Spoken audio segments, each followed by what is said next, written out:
From the News Channel 5 Network, this is SportsLine.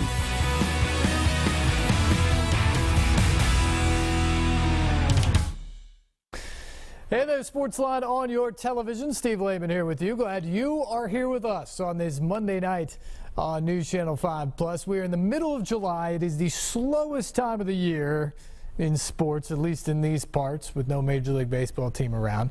And yet today, we actually have kind of a lot of news to talk about. PK Subban introduced by the Nashville Predators this afternoon, formally anyway. Yesterday, he kind of had his own introduction, hitting the stage at Tootsie's at one point during the afternoon, told people he wanted to bring a Stanley Cup, got up there and sang a little Johnny Cash as well. He is a guy that has a personality that is as big as this city. I think fans who initially maybe had some reservations about trading away the face of the franchise and the captain in Shea Weber, once they see Subban in the gold, in that sweater, doing the interviews, smiling big, being as charismatic as he is, and then once they see him on the ice, which, oh, by the way, he won the Norris Trophy in 2013 as the best defenseman in the National Hockey League, I think he is very quickly going to become a fan favorite in this city. He was very thoughtful, very well-spoken, and talked a lot about how much Montreal meant to him, but also how excited he is for this opportunity. He said there's some mixed emotions about being traded away from a place like Montreal with its rich hockey tradition and the way they gave him a start in this league and the money they gave him and long-term contract. And then to get traded away certainly stings to a degree, but he says, I'm choosing to look at the positives of what a great city I'm moving to, what a great team I'm going to get to play for, and I think I'm closer to winning a Stanley Cup as a member of the Predators than I was at the end of last season as a member of the Montreal Canadiens. So we'll hear from PK Subban coming up during the course of the show tonight. Also, OVC Football Media Day today here in Nashville. Jacksonville State, the defending national runner-up, picked once again to be the champions of the OVC, followed by Eastern Kentucky, Eastern Illinois, and then UT Martin.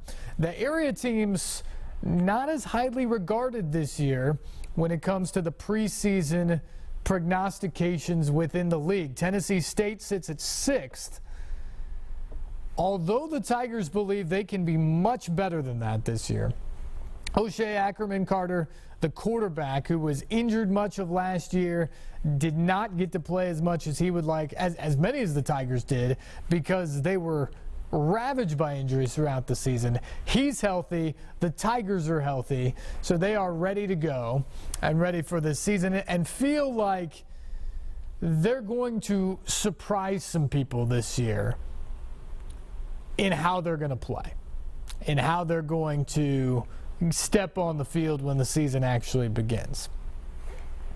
And then you look at Tennessee Tech, who was picked 7th.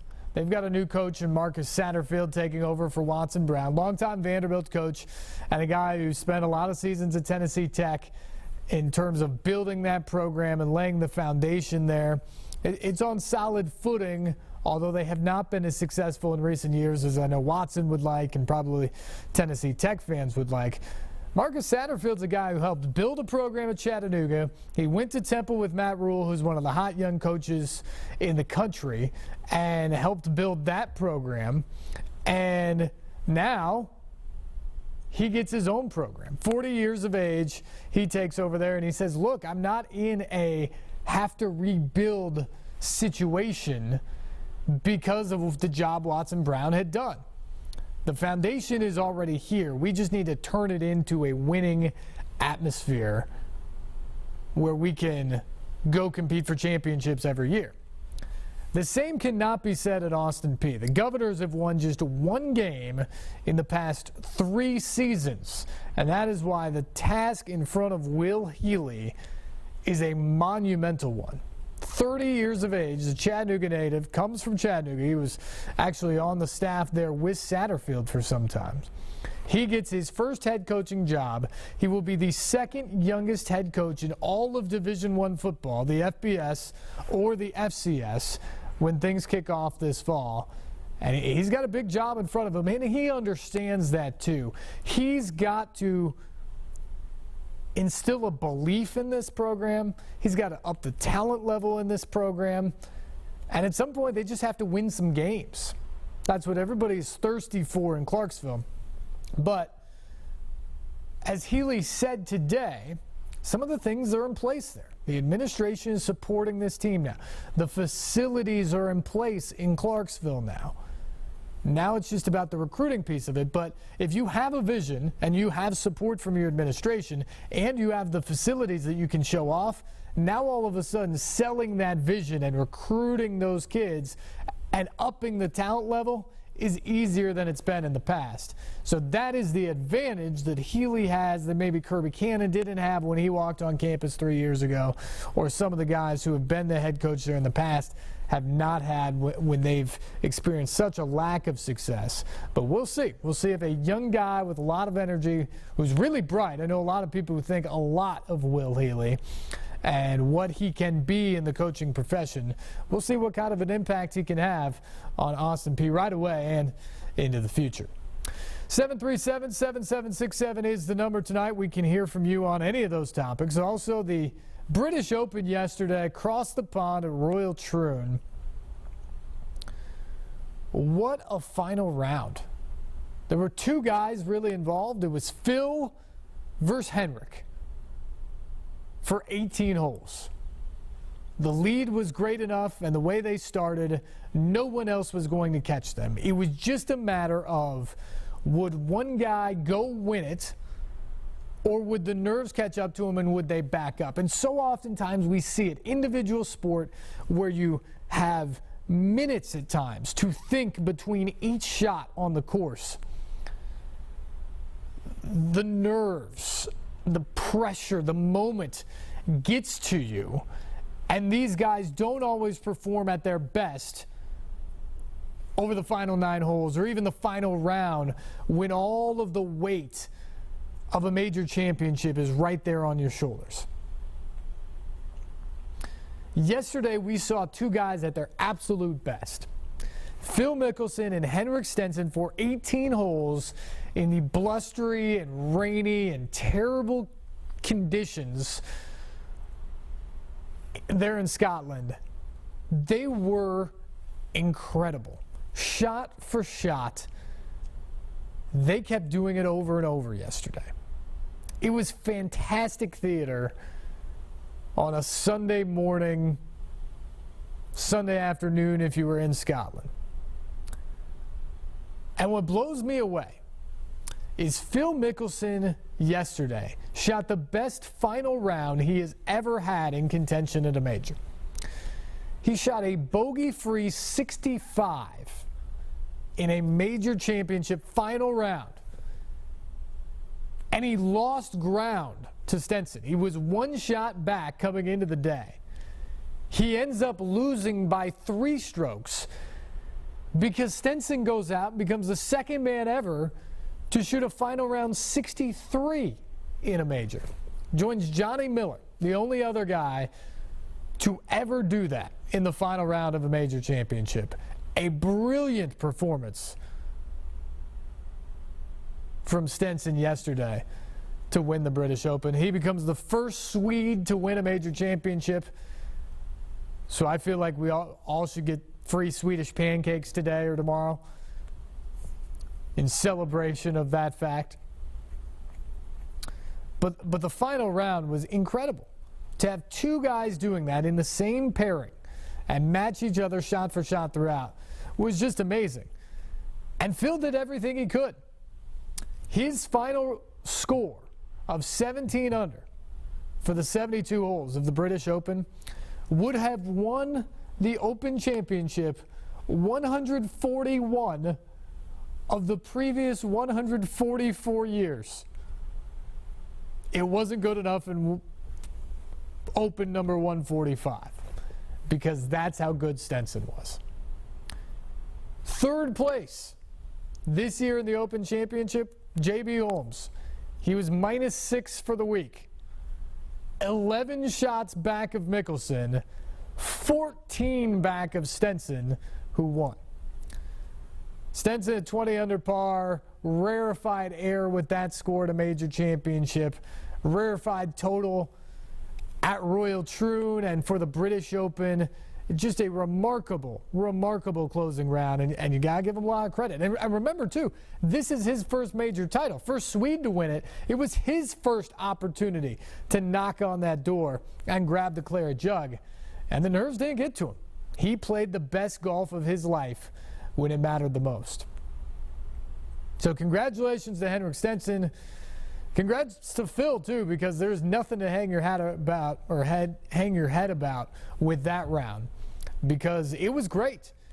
It was a wonderful performance by Lefty at 46 years of age. He just wasn't able to get it done at the end. And it wasn't because he didn't get it done. It was because Stenson won it. 737-7767 is the number if you'd like to join in on the conversation. Talk about the British Open, college football getting set to get underway, or PK Subban coming to Nashville on the stage yesterday at Tootsie's, sort of be officially welcomed here to town, officially introduced this afternoon by the Predators after that blockbuster trade nearly 3 weeks ago that sent the captain Shea Weber north of the border to Montreal and brought in Subban here to the Nashville Predators. Let's go to Chris. Chris, good evening. You start us off here tonight on SportsLine. Well, thanks for having me, Steve. I just had a couple comments. Number one, I'm from St. Louis and just love hockey. And I've been down here for about 3 years now, and I've grown to like the Nashville Predators quite a little bit. But the PK Subban thing, just a real quick comment there. I had to call my brother on that. That was you very rarely see that. I don't know if charisma is the right word, but you very rarely see hockey players act like that and see their emotions or their personalities outside the rink. They're a lot of the same dull answers when they interview. So I was happy to see the Subban got out, did things in Nashville downtown, and I kind of made me happy and made me even like the Preds more. And I think the city's becoming more and more of a hockey town every day. So I'm glad to see that. But the main reason I called was the Austin P football thing. I think the main problem with P is that, and I lived literally on campus over the last almost 3 years, and they cannot get players. And I think it's because, have you ever been to the Austin P campus? Yeah, I've been up there and I've seen the new stadium there, and that to me was one of the big things, Chris, is getting that stadium in a place where you could show it off to the recruits that you're talking about. Because for a long time, the stadium was frankly a dump, and I think that hurt them in recruiting. Now they have one of the nicest facilities when it comes to the OVC or even FCS football, so I think that will help go a long ways in that regard. Yeah, and I love the football field, but besides that, the surrounding area, you wouldn't even know there was an Austin P campus. Unless you're actually on campus, there is not a whole lot of Austin P love for the football. I know they haven't won, but there's no support for this team around here. And I'm usually a positive guy. I'm a Cardinals fan, St. Louis pro sports fan in general, but I've grown to like the local sports around here. I go and watch Austin P baseball. Very good squad they have always. But the football team just has no backing. If you see these guys, if you see these guys compared to, say, an NTSU or even a Vandy, that's a big school, but the size and the people that they can recruit at this little tiny campus, they cannot compete in the OVC with that kind of talent. Well, that is the challenge, Chris. I appreciate the call. Those are really good thoughts, and I love to hear from somebody who's there in Clarksville, because frankly, when we're covering Vanderbilt and Tennessee and the Titans all that often, we don't get up there to see games personally, and so I love to hear that story, kind of personal anecdote from what's going on in Clarksville, because that matters. Having the support matters, and we've seen it over the years. That basketball program with Dave Luce, when they get going, it's not that there aren't Austin P fans or that the Clarksville community doesn't support that team, because we saw it this year when they went through that magical run through the OVC tournament to get into the NCAA tournament. that was a tremendous outpouring of support, and the crowds that came down here and then followed them into the big dance. So it exists, but maybe the lack of success for such a prolonged period of time in football has really soured people in terms of making it part of their Saturday afternoon routine or making it a part of their fall Saturdays. And that's the challenge for Will Healy, because this is a program that hasn't been good for a long time now.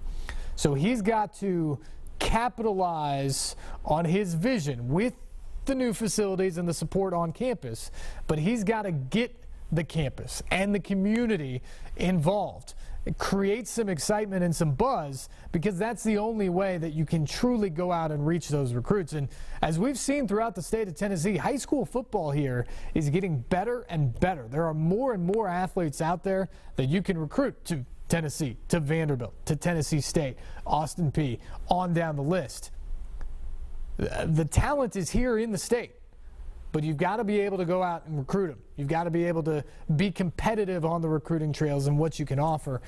And right now, one win over 3 years isn't competitive, not to your fan base and not to the recruits that you're trying to get to join your team. So that is the big task ahead of Will Healy. All right, we got to take a break here. We're running a bit behind off the start of the show, but coming up during the course of the show, we will hear from PK Subban. We'll get some talk from OVC Football Media Day as well, and more of your phone calls. 737-7767 is the number. Phone lines are wide open. Chance to hear from you right after this on SportsLine here on News Channel 5+.